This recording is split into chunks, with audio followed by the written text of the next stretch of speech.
ભારત માતા કી જય। ભારતનું રાષ્ટ્રીય પ્રતીક અશોક સ્તંભ ઉપરથી લેવામાં આવી છે, જેને સોમનાથ લાયન કેપિટલ તરીકે પણ ઓળખવામાં આવે છે। તેમાં 4 સિંહો એકબીજા સામે ઊભા છે, જે શક્તિ, હિંમત અને ગૌરવનું પ્રતીક છે।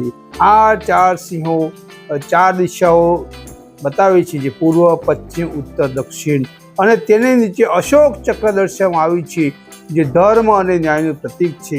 આ પ્રતીકની નીચે સત્યમેવ જયતે લખાયેલું છે, જેનો અર્થ થાય છે કે સત્યની હંમેશા જીત થાય છે અને અસત્ય હંમેશા હારતું રહે છે। આ રાષ્ટ્રીય પ્રતીક આપણને સત્ય, ન્યાય અને એકતાના માર્ગ પર ચાલવાની પ્રેરણા આપે છે। અહિંસા પરમો ધર્મ।